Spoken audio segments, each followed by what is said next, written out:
Dubli ang akong pagpasalamat sa Ginoo mga kaigsunan. Tungod kay naay mga panalangin ng Ginoo nga gihatag sa akong kinabuhi nga sikreto na ko gipangayop sa iya.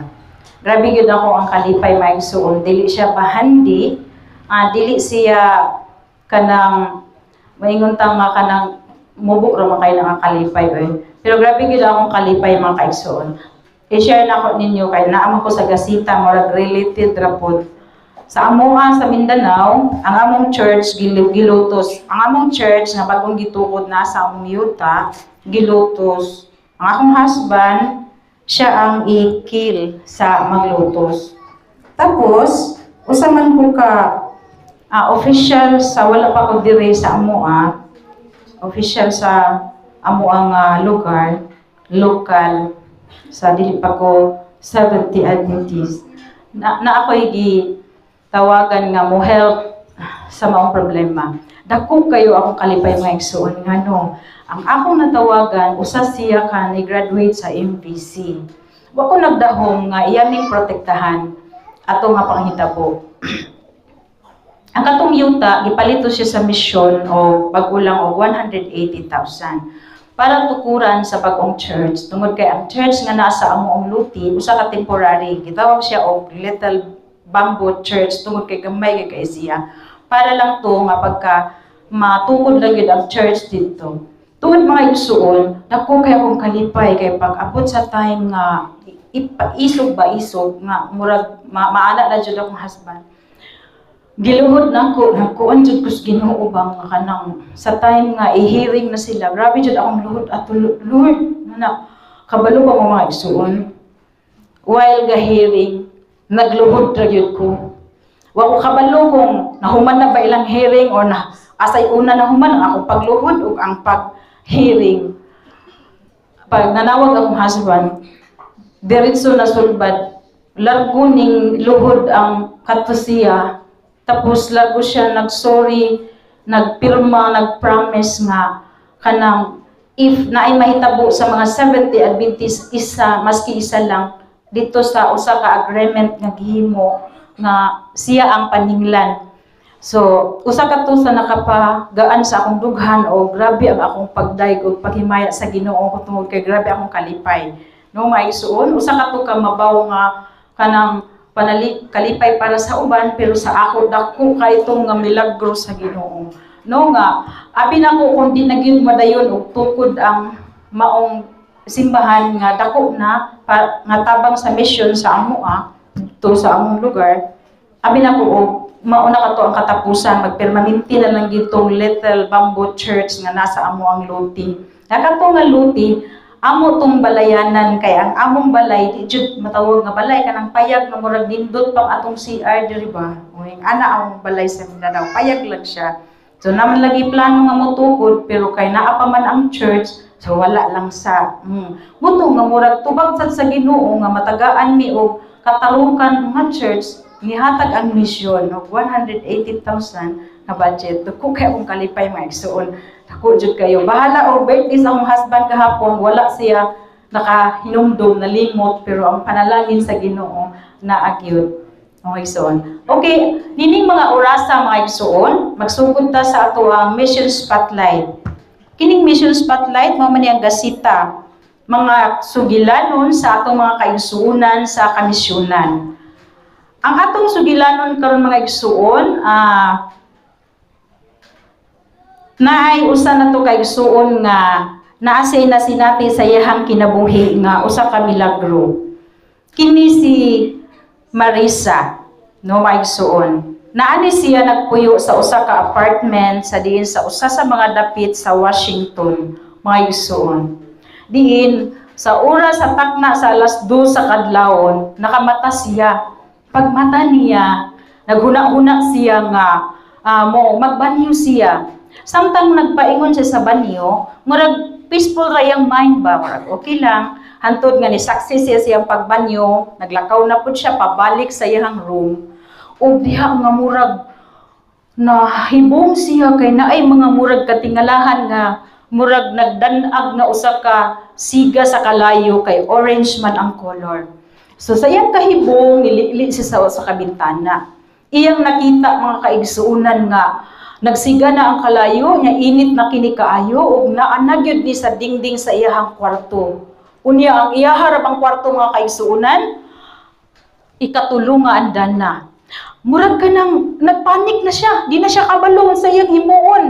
Niya ang nauna niya kasud siya una-una, ang iyang duha ka alaga nga iro nga si Maggie o si Daisy. Tuod mga kaigsuunan, iya kining gitawag. Gitupukaw niya kini, Daisy, Maggie, sunod ka muna ako. Mata na. Ana siya. O tuod man mga kaigsuunan, nisunod ang iro, pero bali na gyud kahadlok sa iro. Sa duha ka iro niya. Nagkurot na kini sa kahadlok kay, siyempre na, feel na nila ang kainit sa kalayo. Dili man sila pag-ana siya. Sunod-sunod Daisy, Maggie, muadto ta sa sala. Pag-abot sa sala mga igsuon, kay di naman pag-open niya, grabe naman gyud ang kabaga sa aso nga musud na. Tapos itom na kini kaayo. Wala na siya nahimo mga igsuon, gibalik niya pag sira ang maong portahan og niadto na siya sa balkonahe. Pag-abot sa balkonahe mga kaigsuonan, huna-huna niya, murag madugmok man siya pag-abot sa ubos kay third floor good, no? Grabe gyud ang iyahang nasamot. Una-una niya, murag di ko mamatay sa sunog. Ani, mamatay ko iniglukso. Anong iyang panik na gid kaiba, no? Ana din siya nga, balag ka ng murag, grabe na niyang panik. Tuod mga kaigsuonan, nakabantay siya, nga naay mga tao nga, galakaw-lakaw, no? Nga katunga mga tao, tabang og kanang natuktok sa mga bintana, sa mga door nga para makamata ang mga naa sa sulod nga maluwas kini sa maong sunog mga kaigsuonan. Ning ingon na pud ni si kaning Marisa nga tabang yan murag di tawag siya ba sana ni singgit siya tabang kanang gusto siya nga nay mo tabang niya nga maluwas siya og ang ihang mga iro tuod man mga igsuon nga diin niingon ang tao nga na iyahang nga dito sa ubos nga kinahanglan gyud nga mulugso ka or pero na ako'y iro unsaon ako akong iro ala siya kinahanglan na imo nag-ihulog ay para maluwas ka so tuod mga kaigsuonan gihulog niya ang iyahang nga mga iro og tuod mga kaigsuonan hunahuna niya kanang hinay-hinay siya saka sa grills, ambak siya, nga huna-una niya, ang iyang huna-una kay ang iyang mga iro nag-una na, tuod, hantod sa second floor. Gikan sa second floor nga to nagyud siya sa ground floor, hantod nga naabot na gid siya kahulog sa yuta mga igsuon. Og tuod mga igsuon, na siya mga bunog, na siya mga garas, pero wala niya na feel, tungod kay ang iyang huna-una naa sa iyahang mga iro, mga kaigsuonan, mo iyang gikabalakan. Kung dihilak na siya pag-ayo, sige siya tawag, Daisy, Maggie, asa naman mo? Asa na mo?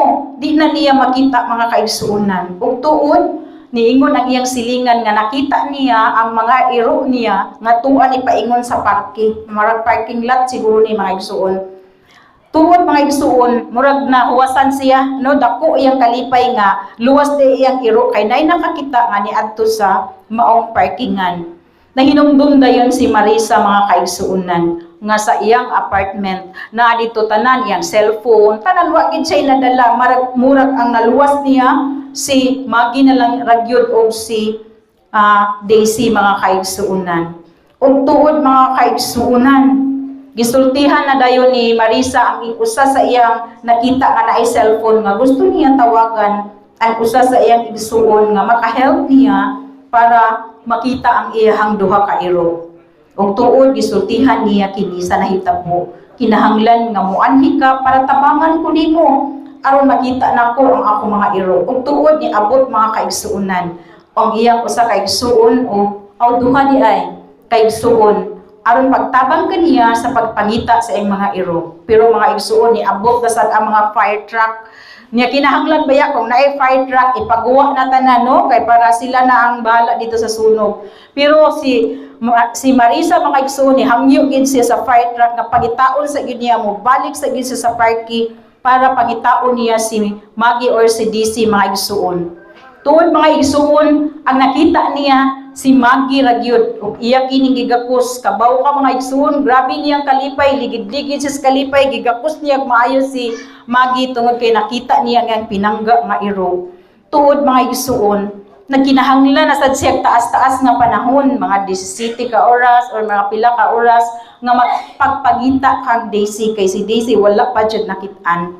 Tuod mga igsuon, na-post man niya sa social media hantod dunay na channel sa television nga mag-interview kang Marisa mga kaigsuonan bahin sa iya nga iro nga diin mao kini nakapa taho usab sa maong mga pulis nga diin gani nakapabulitin pagyud no, grabe ang maong iro mga igsoon, mura bag na viral ba ang maong iro nga nawala no, grabe gito kapalangga ning maong iro mga igsoon kay na television na bulletin na adto pag pulis makita lang yun ang maong usa sa iyang mga alaga mga igsuon. Tuod ni adtong gabiuna na nanawag ang iyang igsuon aron isulti nga nakit-an na no, iyang ibalita nga nakit-an na gid ang iyang iro nga maong si Daisy mga igsuon.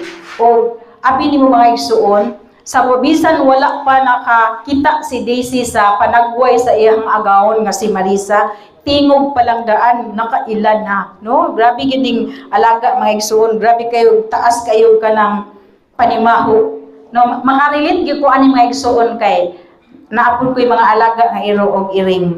Tuod mga igsuon gi murag gyud na viral gito mga igsuon kay naamay naka-video o naka-record niya to nga pagpagkita gyud nila na videohan ang ilang mga reaction kung unsa kalipay sa usa-usa nga nagkita sila sa ilahang alaga mga igsuon. Tungod niya itong hitabua mga igsuon, para kang Marisa, niya itong gabiuna, usa daw ko to kada kong milagro, katong maong sunog. Grabe no, sunog na gani, pero milagro pa para niya, no? Mangutanang nga naman, no, nganong milagro man. Tungod kay kini si Marisa mga igsuon, nibalik siya sa iyang pag-ampo. O diha sa iya nga pag-ampo, iyang na-realize na kapamalandong siya maayo nga naapay sani ana siya, wala pa daw nahuman ang Dios sa iyang kinabuhi, no? Nganong ka ni maigsuon padayon ta sa sigilanon. Kini sa Marisa maigsuon sa unang panahon, ang iyang trabaho usa sa ang iyang trabaho kay sa kahimsog sa pag-isip sa mga kabatan-unan, no? Moto yung trabaho sa gobyerno sa US. Isip, Juvenile Correctional Officer. Unya, naapod siya sa 70 Adventist Church. Apan kay ning abot man lagi ang panahon sa COVID, nakita niya ang iyang kaugalingon nga wala na trabaho, murag lusno siguro kay siya ba, no? Tungod kay nawala man siya, na-record man diri nga sa iyang kaugalingon usa ka mangitngit ang yugto sa iyang kinabuhi nga wa gid niya malikayan. So, murag di backslide guro ni siya maigsuon. Unya ang katong maong sunog mao toy nakapaamgo sa iyang kinabuhi nga mobalik siya sa kiliran sa Ginoo maigsuon. Ug tuod mga igsuon, naka-realize siya nga katong kalayo nga mikuha kaniya sa law nga kagabhion, iyang naambuhan mga igsuon nga ang Dios ang naghimo niadto sa iyang kinabuhi nga kanang maluwas siya niadto maong sulog ug ang uban ang iyang mga alaga. Tuod mga igsuon, nilabay ang maong mga bulan, kini si Marisa nibalhin siya sa usa ka dapit sa Arizona, di nagtrabaho isip head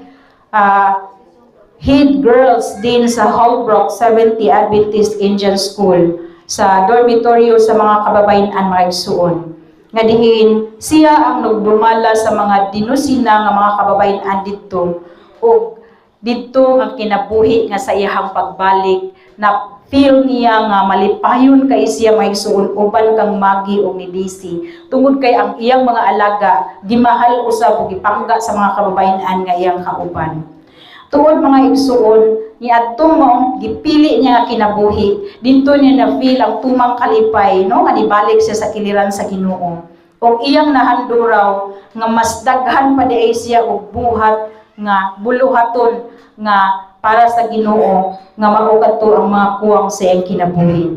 Kini nga sugilanon ni Marisa mga kaigsuonan nga sa misyon, nagtanyag og usa ka sulod sa pagtan-aw sa usa ka nawong sa luyo sa mga talan-awon sa Holbrook 70 Adventist sa Indian School nga diin nakadawat kini og bahin sa ika-13 ka igpapahulay nga halad gikan sa 2018 hangtod sa 2021 aron magtukod og usa ka Student Life Center ug dako kayo ang mga pagpasalamat sa maong mga quarter sa adlaw nga igpapahulay tungod kay dako kay kini og nakatabang sa pagpakaylap sa ebanghelyo sa North American Division. Mao kini ang ato ang mission story.